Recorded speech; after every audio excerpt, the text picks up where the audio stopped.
language learning is a behavior. So make it fun so that you continue, you stick to it in the long run. And that's how you're going to be learning consistently. So having your day, your daily life, having all these little tiny moments and things you do in your daily life through which you are in contact with the language in various ways will add up a lot in the long run. And then you're just going to be learning continuously without even noticing it, possibly with just having fun and doing entertaining things that you find fun and interesting in the language. So in this video, I'm just going to present to you some different things, some different resources I know that you can try out, maybe try to fit them into your language learning experience and trying them out. And that's going to be really useful in the long run to just build this behavior, being constantly in contact with the language. So the first one is called Babadum. It's a fun game that I don't hear a lot of people talking about, which is very weird to me because it's a really fun game. Okay, so this is a game you just pick a language here. There are plenty of languages. Okay, you just pick one. We're in German. That's just a template, an example for you to check it out. And there are different game modes. I'll just go through all of them real quick. So this one, there's a sentence, and then there's 4 images, and then there's the narrator. Someone just pronounced Torte here, which is cake in German, and you just click on it. Hängematte. The Hängematte. So pretty fun game. Klassenzimmer. Really straightforward. It's useful in German. You can check out also articles if you're interested in German. And you can check them out. I don't know if it's 100% correct all the time here, but it's a really fun game. We just click on. So it's just a little tiny moment. You want to play a game that it's related to languages. They have a different mode, which is this one. There's an image. You click Bolle. on the image. That's a bowl. So, okay, die Banane. Banane. You see how it goes? Müllabfuhr. Now, a different one where you listen to it. Müllabfuhr. Müllabfuhr. You just listen to the word and you click on it. Really good. So this game is basically focused on vocabulary building in a fun, entertaining way. You can do it. Another mode. What is the other mode? Typing. You can't just type. I'm not going to do this, honestly. And then we have this that is random.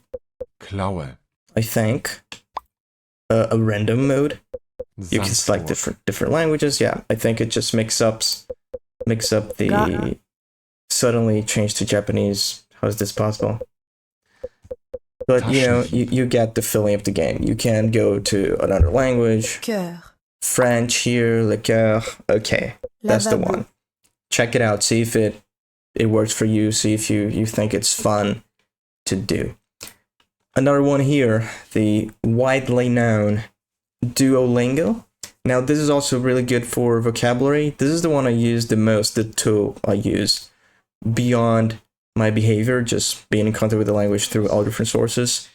This is the one app that I constantly use because I have a lot of fun with it. Beyond like YouTube and just my contact with the language and tiny little things such as having my phone in the language and just talking to people and just living my life in the language. The tool that I use regularly is Duolingo. I really find it really fun. So this example here, I have the Chinese tree to Duolingo. This app is good to build vocabulary through sentences. So you have a bit of everything. You listen some, you read some, you translate and write some, you speak some, and different trees to different languages have different features. So this one for Chinese, you have the pinyin. Okay. That shows you how to read a Chinese character in using the Latin alphabet or the European alphabet, whatever you call it. And Hansu to learn a couple characters. That's just an example. The language here can be any language you want. There are plenty of languages here. So I'll just go through really quick. I'm not even going to complete this. Just do one thing. So 中国, China here. So this is the one you write characters. It's really good. It's really fun. They have a couple characters here. 中国 You already get how it works. Okay, let's go to the next one. Next one is YouTube. Finding content you find enjoyable in the language. I have here the great channel, the Great Easy French channel as a template. And all the Easy Languages channel, just see if they are covering the language you're interested in learning. This one is Easy French, Slow French, le présent de l'indicatif, and you just listen to it. Just have the habit of listening to the language. They have the, you know, it written in the language and in English right below it. So it's really, really useful in the long run to just build your habit of listening and getting used to the sounds of the language. This is a really good channel. They have here all of the Easy Languages channel. Like, the format is just great. It's real language usage, talking to real people on the streets. Really, everything I find enjoyable and really good. So check them out. And also YouTube in general. Just find things you enjoy in the language.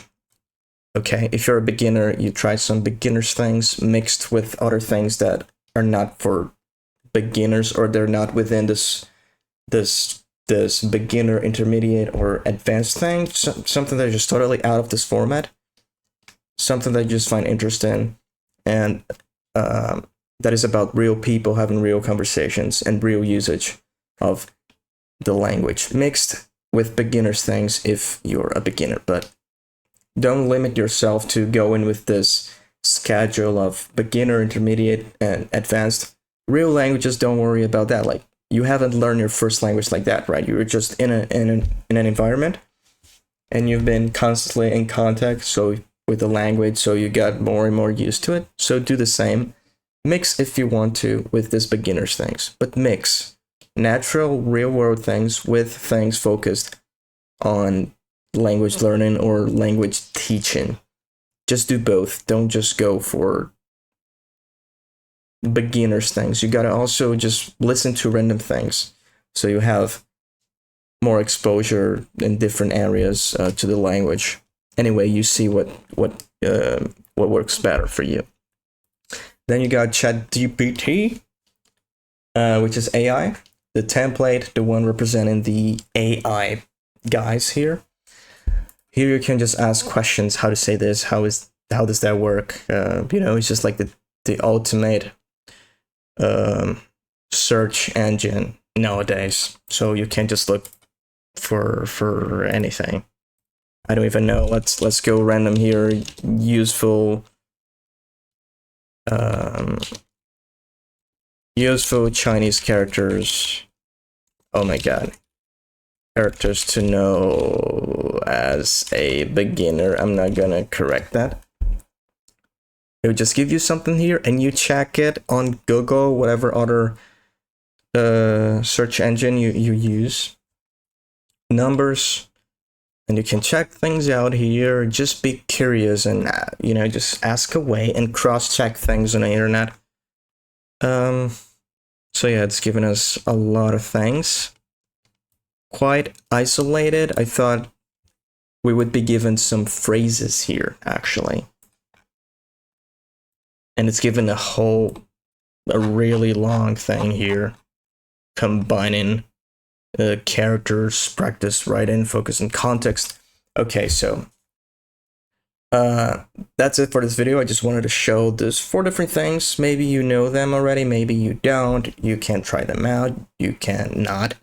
And there's a plot twist to this video, that is, you don't need any of these things that I just showed you. Not one of them you need. I think needing is a really strong word. What you need is to be in contact with the language, is the behavior. Now, the best way is to do things that you find interesting and you find enjoyable. Again, mixed, of course, with discipline. You need discipline for anything. Okay?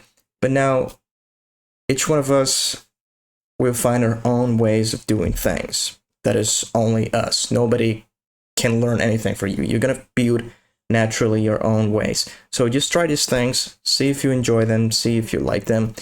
If you do not, you can just find other things that you find enjoyable.